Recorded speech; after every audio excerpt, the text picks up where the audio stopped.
Atenção! Vai começar agora uma teleaula de automação do curso profissionalizante. Este módulo tem um total de 20 aulas. Hoje você vai assistir a teleaula número 9. Bons estudos!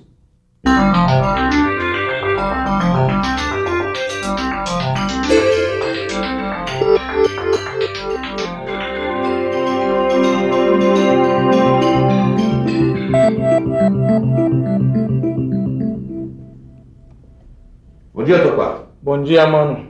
Que é isso que você está segurando? Olha que maravilha. Isso é uma válvula de aparelho de TV antigo. Nossa, elas eram enormes, né? Não, e além de enormes, elas esquentavam muito também. Ah, mas quando inventaram o transistor, os aparelhos eletrônicos ficaram menores e não esquentavam mais. Mas os transistores só podem ser usados para cargas de baixa e média potência. Não, mas depois inventaram outros componentes eletrônicos para cargas de alta potência. Muito bem, Torquato. E é isso que nós vamos ver na teleaula de hoje.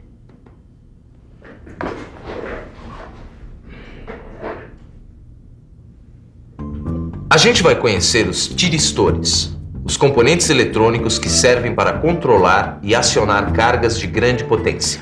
Vamos ver também como é que os tiristores acionam uma carga elétrica e que essa carga pode ser um motor de corrente alternada ou não. E por último, a gente vai ver como são os circuitos integrados digitais, outros tipos de componentes eletrônicos. Esses componentes eletrônicos, ou tiristores, como também são chamados, eles são diferentes dos transistores porque têm mais capacidade de dissipação e porque acionam cargas de maior potência. E também porque acionam cargas operadas em corrente alternada. Vamos ver isso melhor. Corrente alternada, cargas de maior potência e grande capacidade de dissipação.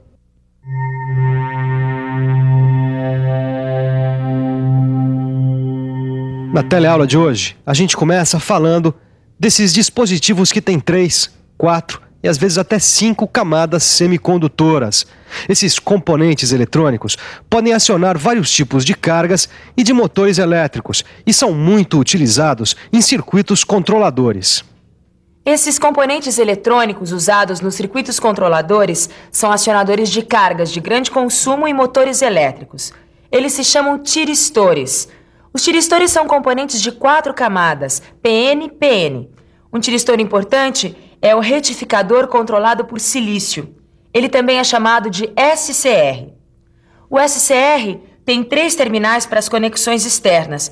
Vamos ver como é o símbolo do SCR. Como você pode ver, o símbolo do SCR representa os 3 terminais para as conexões externas. O anodo, que é ligado à camada P da extremidade, o catodo, que é ligado à camada N da outra extremidade, e a porta, que é ligada à camada P interna. Anodo, catodo e porta. Será que você podia explicar isso melhor pra gente? Olha, quando o SCR é alimentado com uma tensão positiva no anodo e uma tensão negativa no catodo, ele fica então com uma resistência elétrica bem alta e a corrente não passa. Bom, vamos ver o que isso significa. O SCR está desligado quando a gente não aplica nenhuma tensão na porta. E aí, então, não passa nenhuma corrente entre o anodo e o catodo. E para passar a corrente, como é que faz? Quando a gente aplica uma tensão positiva na porta, a corrente elétrica sai do catodo, atravessa a porta e é atraída pelo anodo que está positivo. Bom, vamos ver o processo de condução do SCR. O anodo, com sua carga positiva, atrai a corrente elétrica do catodo e a resistência elétrica do SCR cai bastante. Então, o SCR funciona como uma chave eletrônica.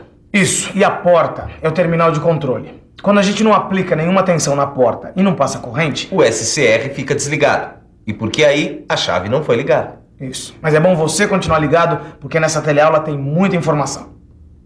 Esse outro tiristor aqui, olha, é o diac. O diac tem um caminho bidirecional para a passagem da corrente. Isso quer dizer que a corrente vai e volta. Por isso que o diac é usado em corrente alternada.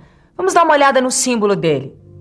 No símbolo do diac, a gente pode ver o anodo 1 e o anodo 2, por onde circula a corrente alternada.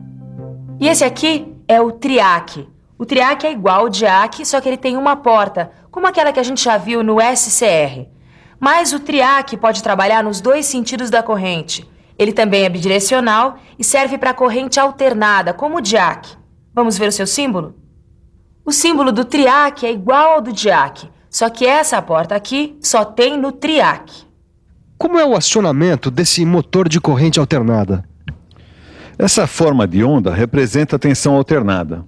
As variações desse sinal se assemelham a uma senoide. Começa no zero, vai até um valor máximo positivo, volta para o zero, vai até esse valor máximo, só que agora negativo, depois volta para o zero. Puxa, parece o movimento de uma onda. Então, por isso que a gente fala em tensão alternada das tomadas. Esse sobe e desce da tensão se repete 60 vezes por segundo. Agora vamos dar uma olhada no esquema dessa aplicação. Assim é o símbolo de aplicação do DIAC e do TRIAC no controle de potência de motores de corrente alternada. Quando a gente coloca um SCR no lugar do TRIAC e um diodo comum no lugar do DIAC, a gente pode controlar potências em motores de corrente contínua, mesmo usando a rede com tensão alternada. E eu e o Mano também estamos alternando. Ele com fome e eu sem. Hoje o Torquato só está com fome de saber. Isso. E os tiristores que operam em alta potência, eles são tão grandes que nem parecem componentes eletrônicos. Você tem ideia de qual é a potência desses tiristores todos? Os tiristores podem controlar potências de até 10 milhões de watts, suportando correntes com 2.000 amperes e tensão de 1.800 volts. Bom, agora vamos ver os circuitos que têm que trabalhar com muitas variáveis elétricas, com mais combinações. Eles operam com 2 níveis de tensão, o nível baixo e o nível alto.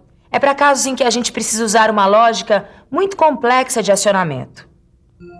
Os circuitos com lógicas muito complexas de acionamento são necessários quando temos uma máquina como essa aí, com a qual o trabalhador precisa trabalhar com segurança.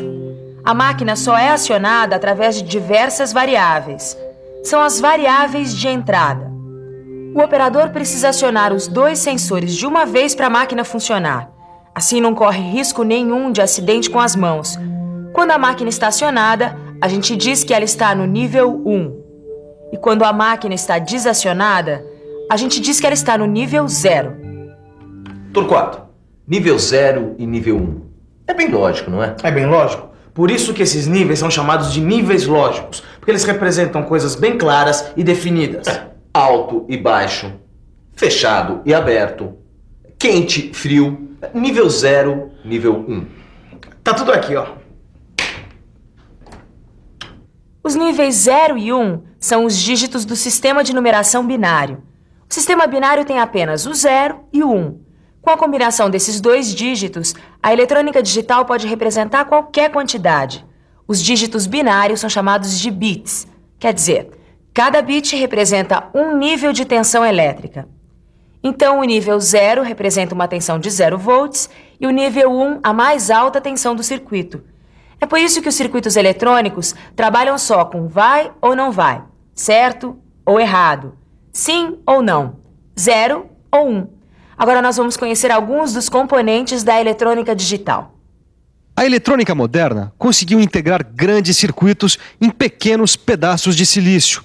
São os circuitos integrados. Esse aqui é um microprocessador. Ele tem centenas de milhares de transistores e também muitos outros componentes integrados. Ah, microprocessador eu conheço, eu já vi. E é uma peça super importante nos microcomputadores. É isso aí. Mas vamos continuar vendo os componentes. Alguns circuitos integrados têm na pastilha fios de metal soldados. Esses fios servem para as conexões externas. Os circuitos são então encapsulados. Essas perninhas são chamadas de pinos. Os pinos são numerados. Mas não são só os circuitos digitais que podem ser integrados. Existem vários outros tipos de circuitos integrados, como amplificadores de potência, receptores de rádio e receptores de televisão. Bom, falando em TV, está na hora de você se ligar ainda mais na sua TV? Isso, porque está na hora da revisão. E atenção, se liga aí que é a hora da revisão. Na teleaula de hoje, você ficou conhecendo os tiristores e aprendeu que eles acionam cargas de muita potência. Você viu também que o SCR tem 3 terminais, o anodo, o catodo e a porta. Você conheceu os tiristores que trabalham com corrente alternada. E por último, você viu como os circuitos digitais são integrados e usam o sistema binário. Desligar o nosso micro com o microprocessador. Ir pra casa estudar e comer, porque essa teleaula me deu uma super fome. Como eu já comi, eu só vou estudar. E ver se você estuda também. Até a próxima. Tchau.